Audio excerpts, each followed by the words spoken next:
निकरी मुझे घरा तुझे मुझे घर में का जरूरत ना है, न का जगह भी आए।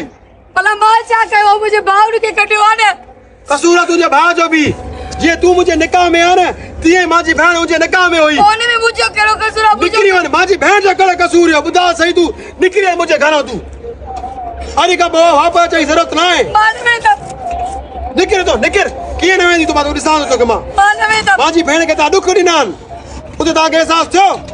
वञ पंहिंजे भाउ जे दर्द तो ख़बर पए, पोइ के अहसासु थियो मुंहिंजी भेण जो। निकिरी निको जे कने ओने वट करे तो तोने में मुझे कहिड़ो कसूर? ओने ता टे तोने में मुझे कहिड़ो कसूर? बाकी करो जो तो कटी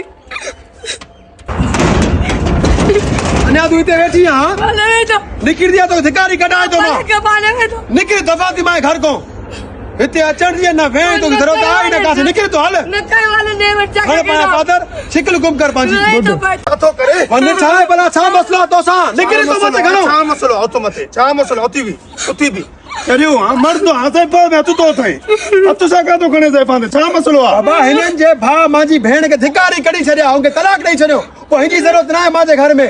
बाबा मुझे कहिड़ो कसूर? उन में हिन जो तो कसूर कसूर आहे बाबा, हिनजो कसूर आहे जो उनजो उहो भा हुयो। मांजी भेण जो कहिड़ो कसूर आहे ॿुधा तूं? उहो सदा में सुलझल माण्हू थी करे तूं भी अहिड़ो कम करे त पोइ उन माण्हुनि में तो में कहिड़ो फ़र्क़ु आहे? चरिया भेण तूं इहो सोच, सभ खां पहिरियां त तव्हांखे मां इहो चवां पियो त तव्हां ॾे वठि न कयो। हिकु लूसी छोरे जे करे उन्हनि जो निकाह टुटो त तूं पंहिंजी निकाह घरवारी टोड़े थो छो? तॾहिं तव्हांखे सम्झाईंदो आहियां त इहे मिटियूं माइटियूं सोचे सम्झी कयो।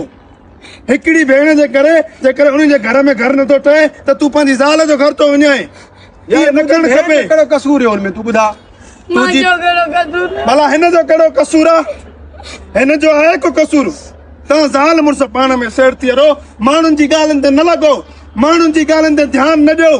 जेकॾहिं माण्हुनि जी ॻाल्हियुनि ते ध्यानु ॾींदो त तव्हांजो घर ईअं बर्बाद थींदो जीअं अॼु तुंहिंजी भेण जो बर्बाद आहे। जेकॾहिं तूं अॻ में इहो सोची आहे त अॼु तुंहिंजी भेण जो घर बर्बाद न हुजे हा। यार वाकई तू सही चए थो यार।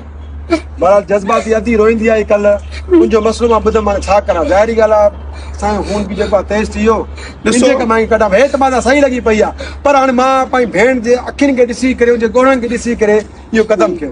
ॾिसो तव्हां माण्हुनि जे चवण ते लॻी करे पंहिंजी घरवारी खे न कढो। अॼुकल्ह जा रिश्ता एतिरा रिश्ता नाज़ुक न आहिनि। जेके तो चवण जो मतिलबु हिकिड़ो आहे त तूं पंहिंजी इज़त रख, हे तुंहिंजो नंग आहे, ईअं तोखे न करणु खपे। मां तव्हांखे पहिरियां बि चयो हुउमि हिते तव्हां रिश्तो न कयो ऐं न्याणियुनि खां सोच अगरि पुछा करे पोइ रिश्तो कयो। असांजे वॾनि खे हुन छा करूं? ॾिसो तव्हांजे वॾनि जा जेके रिश्ता थियला उहो अॻिलो दौर हो। हाणे जेके तव्हां जूं न्याणियूं आहिनि उन खां पुछो, जिथे हुनजो राज़ हुजे उते हुनखे ॾियो, छो जे करे उहो उते ई ख़ुशि थी सघे थी जिथे हुनजो राज़ हूंदो। तूं अॼु ज़ोरी परणा ॾिनी, अॼु तुंहिंजे घर में ज़ोरी अची वई, इन जे करे तूं पंहिंजी घरवारी खे कढे थो। रिश्तनि जो ख़्यालु रखो, रिश्तनि जो अहसासु रखो, रिश्तो छा आहे उन जो ख़बर रखो।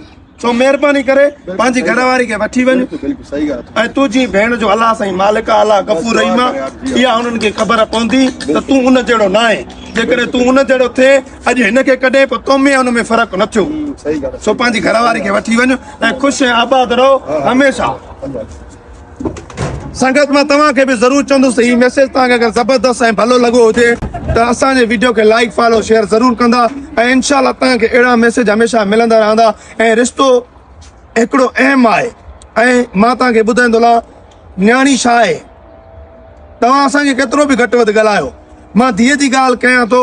जेकॾहिं तव्हां धीअ खां पुछा नथा कयो, उन खां पुछा करे हुनजो रिश्तो उन जी जॻह ते नथा कयो, इहे मसइला तॾहिं पेश था अचनि।